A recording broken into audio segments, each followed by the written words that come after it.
Bismillahirrahmanirrahim. Assalamualaikum warahmatullahi wabarakatuh. Perkenalkan, nama saya Yeni Indriati Widyaningsi. Saya adalah dosen pada program studi S1 Pendidikan Guru Sekolah Dasar di Institut Pendidikan Indonesia Garut. Saya mengabdi di Institut Pendidikan Indonesia Garut ini kurang lebih sudah 7 tahun sebagai dosen tetap. Pada kesempatan kali ini, izinkan saya untuk menyampaikan salah satu tridharma perguruan tinggi, yaitu pada bidang pengajaran. Pada bidang pengajaran ini, saya ditugaskan mengampu beberapa mata kuliah, yaitu ada mata kuliah Bahasa Indonesia, mata kuliah Konsep Dasar Bahasa dan Sastra Indonesia, dan mata kuliah Pendidikan Bahasa dan Sastra Indonesia SD di kelas tinggi. Untuk masing-masing mata kuliah tersebut dibebankan bobot 2 SKS. Mata kuliah Bahasa Indonesia berada di semester ganjil, sedangkan mata kuliah Konsep Dasar Bahasa dan Sastra Indonesia serta mata kuliah Pendidikan Bahasa dan Sastra Indonesia SD kelas tinggi berada di semester genap. Pada kesempatan ini juga, izinkan saya untuk mendeskripsikan pernyataan diri dosen dalam unjuk kerja Tridharma Perguruan Tinggi PDD UKT PT sebagai syarat sertifikasi dosen pada bidang pengajaran. Mata kuliah yang akan saya deskripsikan adalah mata kuliah Bahasa Indonesia dengan menggunakan metode DAR, yaitu Delivery, Interaction, dan Assessment. Untuk delivery, yaitu bagaimana saya menyampaikan perkuliahan, materi perkuliahan, misalnya pada pertemuan perkuliahan di dalam kelas ataupun di luar kelas.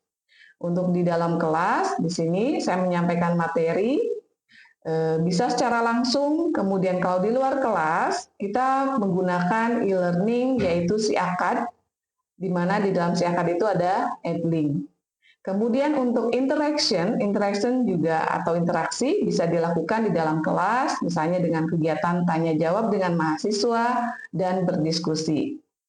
Selain berinteraksi di dalam kelas, saya juga berinteraksi dengan mahasiswa di luar kelas, misalnya tadi dengan menggunakan Edlink. Selain menggunakan Edlink, kita juga membuat grup WhatsApp untuk memudahkan berkomunikasi dengan mahasiswa. Dan yang ketiga ada assessment atau penilaian. Penilaian yang saya lakukan berdasarkan yang pertama dari tugas, di mana tugas itu ada tugas secara individu, kemudian ada tugas secara berkelompok. Kemudian selain tugas, ada juga kuis yang saya berikan setelah selesai pembelajaran di kelas. Dan penilaian berikutnya ada dari ujian tengah semester dan ujian akhir semester. Mata kuliah Bahasa Indonesia ini merupakan mata kuliah wajib bagi semester 1 ya, mahasiswa program studi Pendidikan Guru Sekolah Dasar di Institut Pendidikan Indonesia. Mata kuliah ini diselenggarakan selama 16 kali pertemuan, yaitu 7 kali pertemuan sebelum ujian tengah semester, kemudian 1 pertemuan ujian tengah semester, kemudian 7 pertemuan lagi sebelum ujian akhir semester dan 1 pertemuan untuk ujian akhir semester. Jadi ada 16 kali pertemuan. Berikutnya saya akan menjelaskan mengenai CPL, CPMK, deskripsi mata kuliah, tujuan mata kuliah, serta penilaian sesuai dengan rencana pembelajaran semester atau RPS pada mata kuliah yang saya ampu. Yang pertama CPL. CPL pada mata kuliah ini yaitu mampu menerapkan pemikiran logis, kritis, sistematis, dan inovatif dalam konteks pengembangan atau implementasi ilmu pengetahuan dan teknologi yang memperhatikan dan menerapkan nilai humaniora yang sesuai dengan bidang keahliannya. Untuk CPMK pada mata kuliah ini ada 3. CPMK yang pertama, mampu menguasai konsep teoritis pendidikan pembelajaran, penilaian, teknologi, dan muatan pelajaran di sekolah dasar berdasarkan pemikiran logis dan kritis. CPMK 2 mampu merancang, melaksanakan, mengevaluasi pembelajaran di sekolah dasar berdasarkan pemikiran logis, kritis, kreatif, inovatif, sistematis, dan beradaptasi terhadap situasi perubahan yang dihadapi. CPMK ketiga, mampu mengkomunikasi secara lisan maupun tulisan, pengetahuan, rancangan, dan karya inovatif tentang pendidikan, pembelajaran, penilaian teknologi, dan muatan pelajaran di sekolah. Kemudian deskripsi dari mata kuliah Bahasa Indonesia. Mata kuliah Bahasa Indonesia ini merupakan mata kuliah pengembangan kepribadian atau MPK, di mana menekankan pada keterampilan dalam menggunakan bahasa Indonesia dengan baik dan benar dalam ranah ataupun aspek membaca, berbicara, menyimak, dan juga menulis. Tujuan dari mata kuliah ini yang pertama adalah menumbuhkan kesetiaan terhadap bahasa Indonesia yang nantinya diharapkan dapat mendorong mahasiswa memelihara bahasa Indonesia. Yang kedua, menumbuhkan kebanggaan terhadap bahasa Indonesia yang nantinya diharapkan mampu mendorong mahasiswa mengutamakan bahasanya dan menggunakannya sebagai lambang identitas bangsa. Dan yang tujuan yang ketiga, menumbuhkan dan memelihara kesadaran akan adanya norma bahasa Indonesia yang nantinya diharapkan agar mahasiswa terdorong untuk menggunakan bahasa Indonesia sesuai dengan kaidah dan aturan yang berlaku. Referensi-referensi buku yang saya gunakan pada perkuliahan ini ada beberapa buku referensi utama dan juga ada buku referensi pendukung yang sudah saya cantumkan di dalam RPS. Misalnya ada buku mengenai kemampuan berbahasa Indonesia di perguruan tinggi dari Abidin dan kawan-kawan tahun 2010. Kemudian ada buku Bahasa Indonesia untuk Perguruan Tinggi dari Dibia, Ketut, dan juga Putumas Dewantara. Kemudian ada buku pedoman menulis daftar pustaka catatan kaki untuk karya ilmiah dan juga terbitan ilmiah, karya dari Suasono Sri Edi, dan buku-buku yang lainnya. Selain buku-buku referensi tersebut, saya juga memberikan referensi di mana mahasiswa bisa mengakses dari berbagai sumber, misalnya dari artikel ya, di mana artikel tersebut yang terkait dengan materi perkuliahan. Kemudian yang terakhir saya akan menjelaskan mengenai bobot penilaian pada mata kuliah Bahasa Indonesia. Pada mata kuliah Bahasa Indonesia, bobot penilaiannya dibagi ke 4 aspek. Ada 4 aspek ya. Yang pertama dari segi kehadiran, di mana kehadiran dan juga partisipasi mahasiswa dinilai dengan bobot 10%. Kemudian ada tugas, yaitu berupa tugas individu dan juga tugas kelompok dengan bobot penilaian 20%. Kemudian yang ketiga, ada penilaian ujian tengah semester dengan bobot nilai 35%. Dan yang terakhir, yang keempat, ada penilaian ujian akhir semester dengan bobot 35%. Baik, pada video ini juga saya akan menampilkan video pembelajaran di kelas pada mata kuliah Bahasa Indonesia, yaitu pertemuan kelima yang membahas mengenai diksi.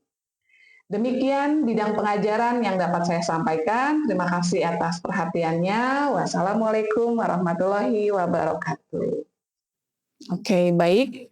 Kita mulai untuk perkuliahan hari ini. Bismillahirrahmanirrahim. Assalamualaikum warahmatullahi wabarakatuh.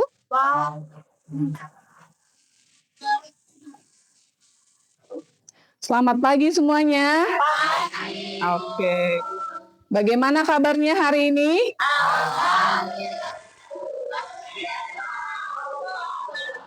Semangat semuanya, oke. Hari ini adalah pertemuan kelima untuk mata kuliah Bahasa Indonesia dan hari ini kita akan membahas mengenai diksi. Ada yang sudah pernah mendengar diksi itu apa? Pilihan kata. Pilihan kata, sama ya pernah dengar ya? Betul sekali, diksi itu pilihan kata.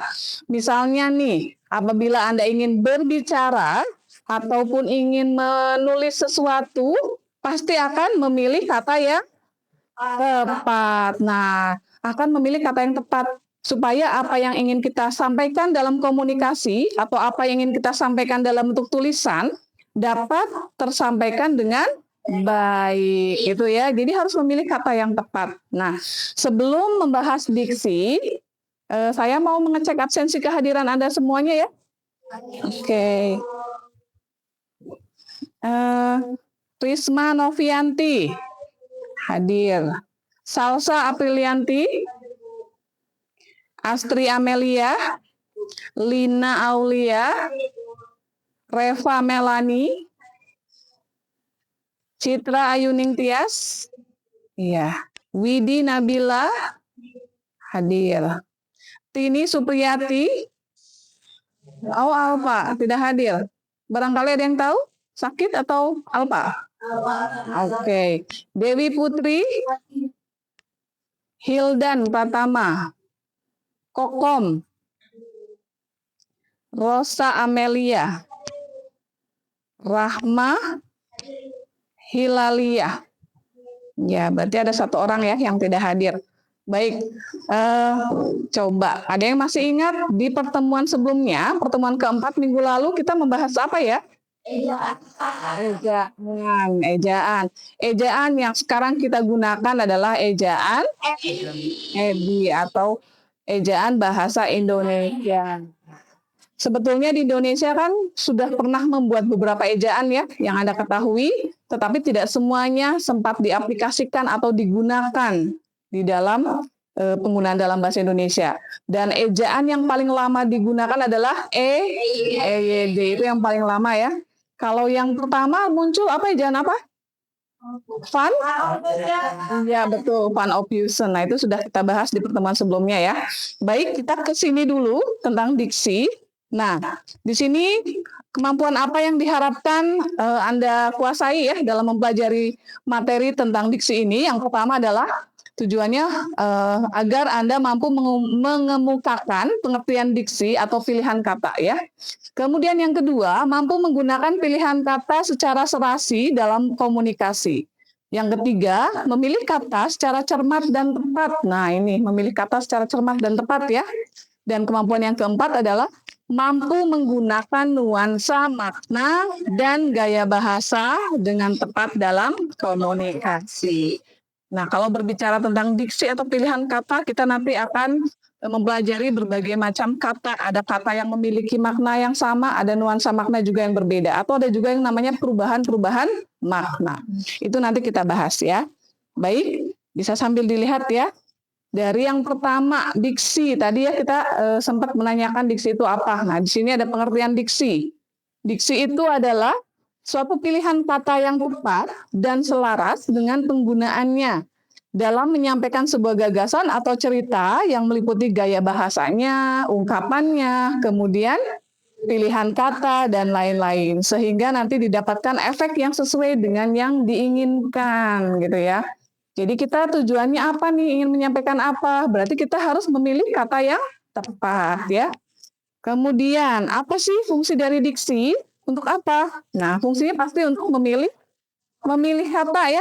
Jadi fungsi diksi secara umum adalah untuk memilih dan menggunakan kata-kata yang tepat untuk berkomunikasi ya, berkomunikasi baik secara lisan maupun tulisan untuk mencapai tujuan tertentu. Ini fungsi diksi secara umum, yaitu memilih dan juga menggunakan kata-kata yang tepat. Kalau kita ingin memilih kata yang tepat ya, dalam diksi itu ada syaratnya. Ada beberapa syarat yang harus dipenuhi. Yang pertama, ada yang namanya kebenaran ya. Kemudian yang kedua ada kecermatan.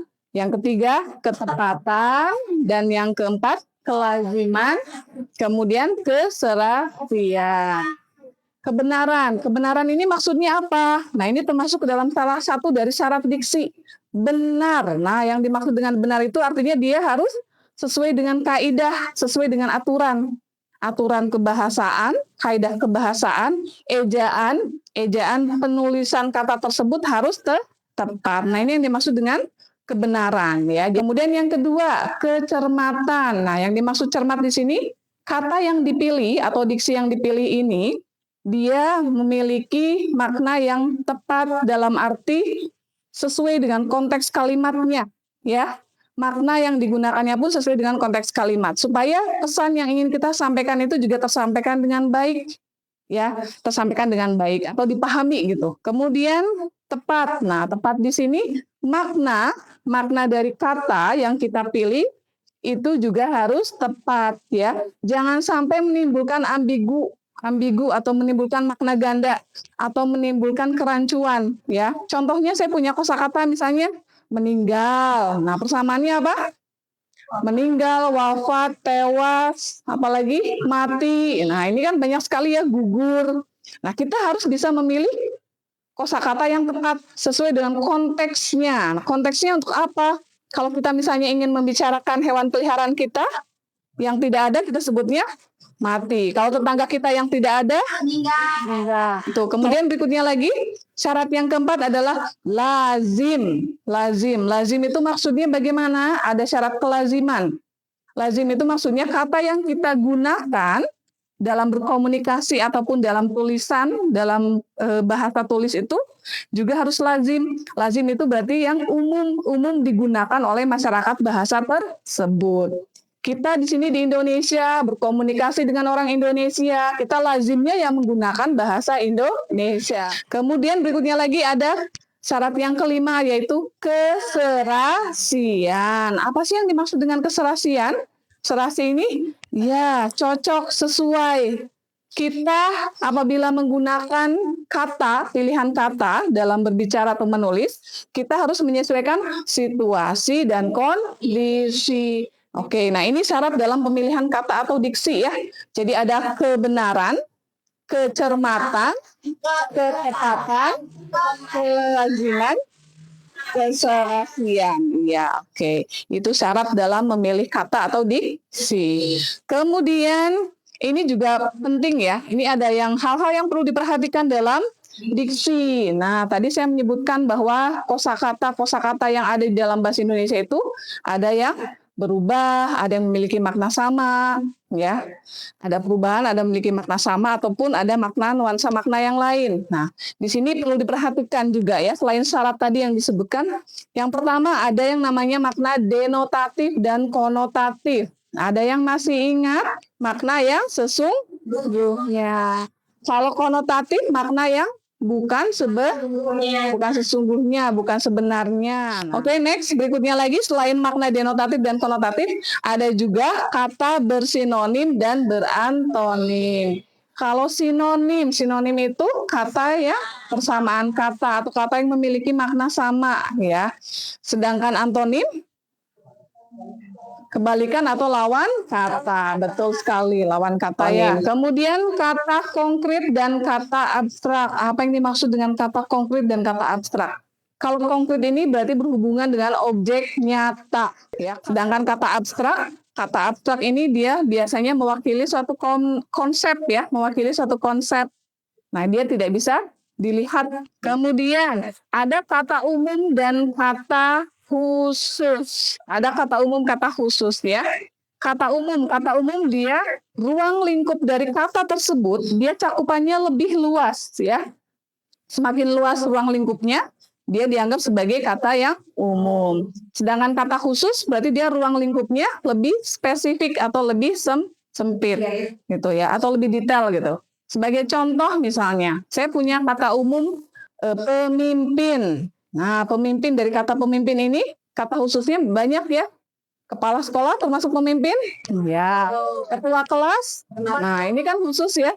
Namanya ketua kelas berarti dia yang mengetuai atau yang memimpin kelas. Kemudian lagi selain kata umum dan kata khusus, ada kata populer dan kata kajian. Kata populer namanya juga populer, berarti sering kita dengar. Artinya kata populer itu adalah kata-kata yang umum atau yang biasa kita gunakan ya. Sedangkan kata kajian itu adalah kata yang lebih detail, artinya dia lebih fokus pada bidang tertentu digunakannya ya. Biasanya yang muncul pada kajian ilmiah itu masuk dalam kata kajian tuh ya. Kemudian lagi ada kata baku dan tidak baku. Nah, ini sudah tahu semuanya. Kita juga sudah belajar resmi gitu. Kemudian ada kata mubazir. Nah, mungkin Anda sering menemukan atau malah mungkin Anda juga pernah menggunakan kata mubazir. Ya, pernah menggunakan kata mubazir. Kata-kata yang mubazir itu yang bagaimana? Nah, kata-kata yang sebetulnya tidak perlu berlebihan. Kemudian tadi saya sempat menyinggung bahwa kata pun bisa mengalami perubahan. Mengapa kata mengalami perubahan? Karena bahasa yang kita gunakan pun ya mengalami perubahan. Kata itu kan kata bahasa itu bersifat dinamis, dia mengalami perubahan ya. Dengan perkembangan zaman, teknologi, manusia berubah, muncul kosakata baru, ada kosakata yang hilang juga, mengalami perubahan. Makna pun sama mengalami perubahan. Nah, perubahan makna di sini yang akan saya bahas ada yang perubahan makna meluas ya, meluas, kemudian ada menyempit, kemudian ada amelioratif, peyoratif, sinestesia, dan asosiasi. Yang pertama, meluas. Yang dimaksud dengan makna meluas, artinya makna yang sekarang digunakan, maknanya itu lebih luas dibandingkan dengan makna yang sebelumnya atau makna yang dulu gitu ya. Yang dulu gitu. Dia makna sekarang lebih luas dibandingkan makna yang dulu. Sebagai contoh, misalnya pada kata putra dan putri. Zaman dulu kata putra putri itu khusus digunakan untuk menyebut anak raja. Ya, anak raja disebutnya putra putri. Kalau sekarang maknanya lebih luas. Sebutan untuk semua anak laki-laki dan perempuan disebut putra putri. Artinya mengalami perubahan ya. Makna dulu sempit sekarang menjadi lebih luas. Kemudian yang kedua, menyempit. Ada perubahan makna yang menyempit. Nah, menyempit ini artinya makna yang sekarang lebih sempit dari makna sebelumnya. Makna sekarang lebih sempit dari makna sebelumnya. Contohnya pada kata madrasah. Madrasah. Kalau dulu madrasah itu maknanya luas. Jadi disebut madrasah itu semua jenis sekolahan ya. Semua jenis sekolahan disebutnya madrasah. Atau sebutan untuk sekolahan ya. Nah, kalau sekarang madrasah itu sebutan untuk sekolah agama saja ya, berarti lebih sempit. Kemudian yang ketiga ada amelioratif. Amelioratif itu apa? Amelioratif itu adalah perubahan makna di mana makna sekarang dirasa lebih bagus nilainya, lebih baik nilainya. Ini berhubungan dengan nilai rasa ya. Ameliorasi ini berhubungan dengan nilai rasa. Berhubungan dengan nilai rasa sebagai contoh adalah misalnya kata nyonya atau istri dirasa lebih baik dibandingkan dengan kata bini, ya kan? Nah, ini disebut sebagai ameliorasi. Jadi kata nyonya ataupun istri dirasa lebih baik dibandingkan kata bini dari segi nilai rasa ya, gitu ya, lebih bagus itu. Nah, kalau yang keempat peyoratif ini dia perubahan makna, kebalikan dari ameliorasi ya. Perubahan makna di mana makna yang sekarang dirasa lebih buruk ya dibandingkan makna yang sebelumnya gitu. Ini kebalikan dari amelioratif.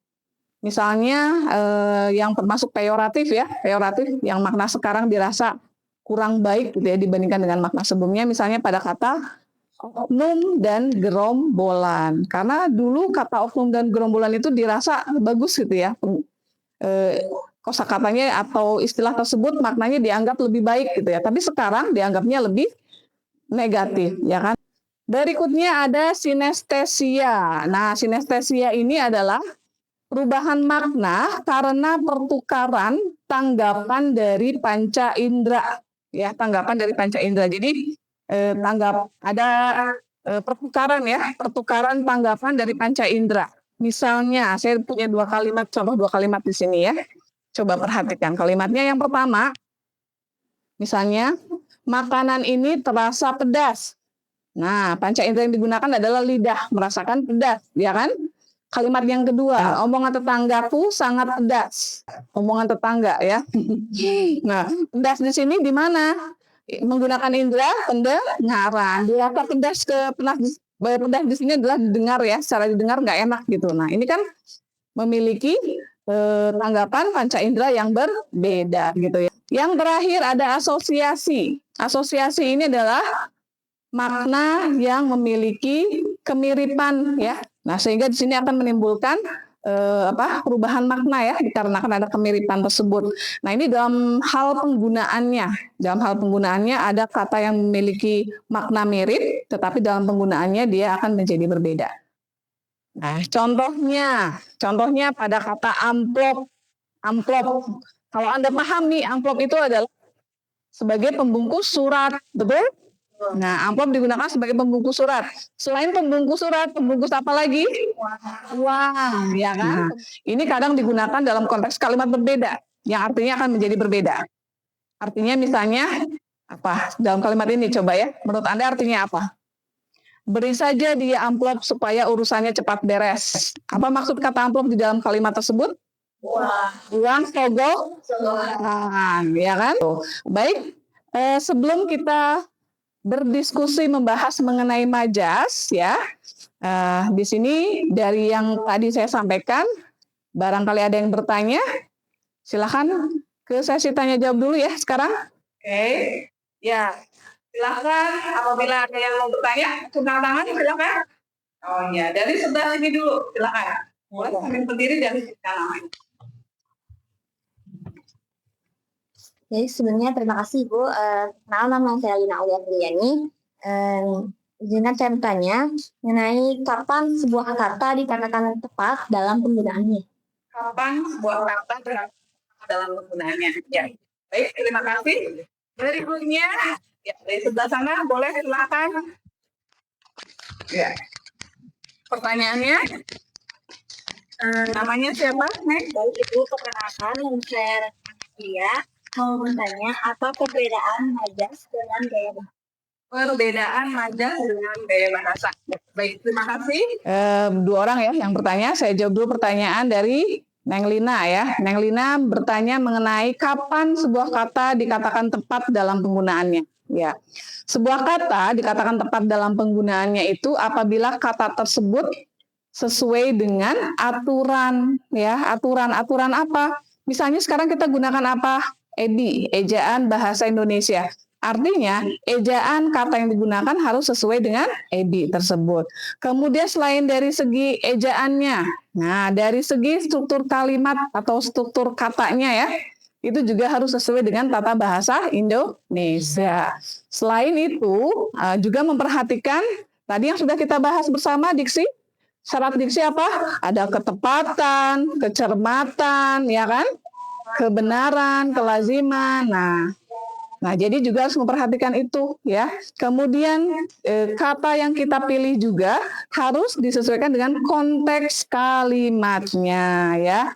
Jadi seperti itu, sebuah kata dikatakan tepat atau benar dalam penggunaannya apabila dia sesuai dengan ejaan, aturan kebahasaan, aturan tata bahasa, kemudian memperhatikan syarat diksi tadi ya, ada kecermatan, ketepatan, kelaziman, dan serasi ya. Serasinya dalam konteks kalimatnya penggunaannya dia pada. Kemudian untuk menjawab pertanyaan kedua ya, untuk pertanyaan kedua tadi dari Neng Reva ya. Neng Reva menanyakan apa perbedaan antara majas dengan gaya bahasa. Majas itu adalah penggunaan kata-kata ya. Nah, karena kata dalam majas itu kan bisa beberapa kata ya. Penggunaan kata-kata di mana kata-kata yang digunakan itu dia tujuannya untuk memperindah ya, memperindah atau biasanya kalau dalam karya sastra ataupun dalam komunikasi itu untuk membuat kata-kata atau menyampaikan makna secara mendalam karena menggunakan kata kiasan ya. Jadi untuk menyampaikan sesuatu secara mendalam ya dengan menggunakan kata-kata kiasan yang indah. Makanya majas banyak muncul pada karya sastra ya. Kemudian majas itu merupakan bagian dari gaya bahasa. Nah, kalau tadi tanya apa bedanya dengan gaya bahasa? Majas itu bagian dari gaya bahasa. Tapi majas itu spesifik. Dia biasanya digunakan untuk memperindah kata-kata ya. Karena banyak menggunakan kata kiasan, kata-kata puitis ya, menyampaikan makna tertentu gitu. Itu dalam majas. Majas termasuk dalam bagian dari gaya bahasa. Artinya gaya bahasa itu cakupannya lebih luas. Karena di dalam gaya bahasa itu mencakup ada diksi pilihan kata, ada majas, ya kan? Ada struktur kalimat dan elemen-elemen yang lain. Dalam gaya bahasa itu mencakup semuanya. Gaya bahasa mencirikan ciri ataupun gaya khas dari seseorang. Misalnya si pengarang ini, saya sudah hafal pengarang ini penulis buku ini, bukunya sudah banyak. Dia pasti memiliki ciri khas atau kekhasannya dia dalam menggunakan bahasanya. Nah, itu disebut sebagai gaya bahasa, ya, mencirikan gaya bahasa seseorang. Namanya gaya bahasa mencakup berbagai macam elemen. Di antaranya ada pilihan katanya, ada majas, ada struktur kalimat, ada juga elemen lain, misalnya dari ilustrasinya, tipografinya. Nah, itu termasuk dalam gaya bahasa, ya. Oke, itu selanjutnya kita diskusi ya. Ada topik yang akan kita diskusikan dan kita bagi ke dalam 3 kelompok ya. Untuk kelas ini saya bagi menjadi 3 kelompok. Nanti silahkan membentuk kelompok.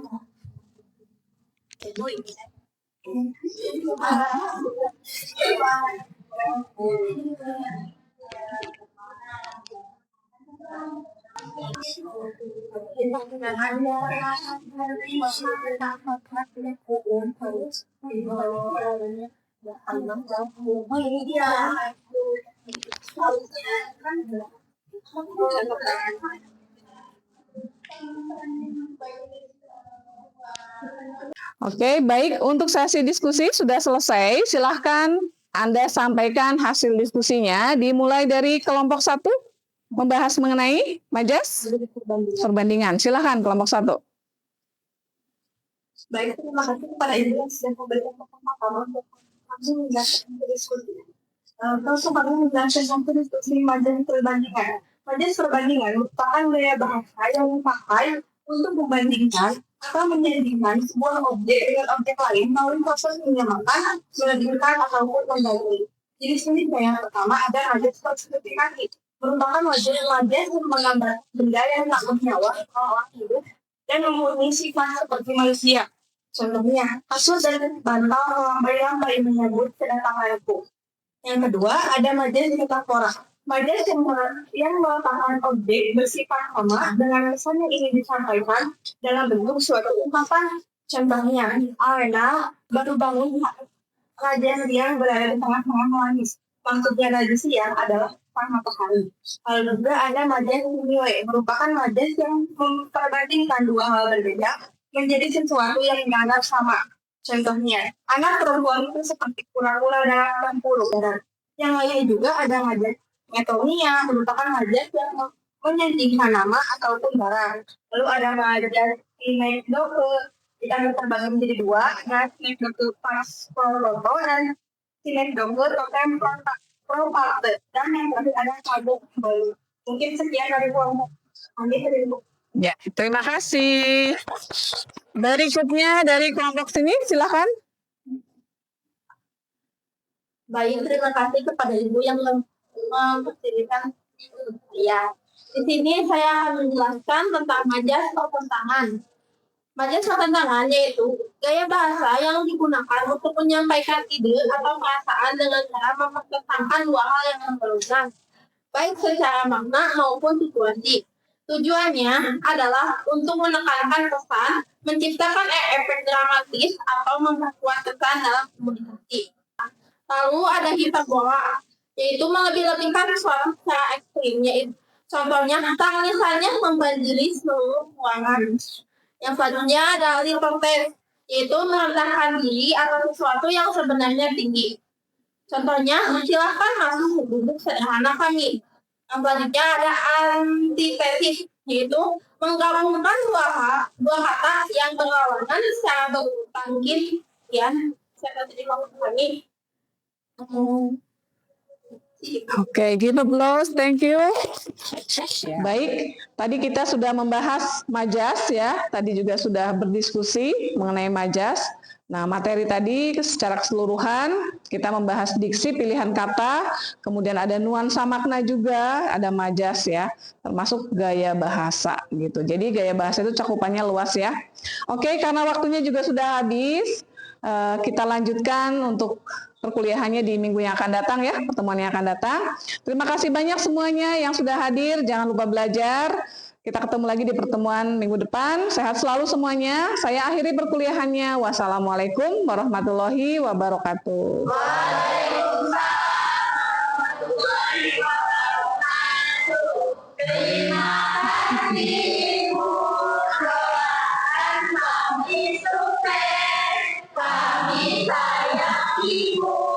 Love you all semuanya. Thank you so much.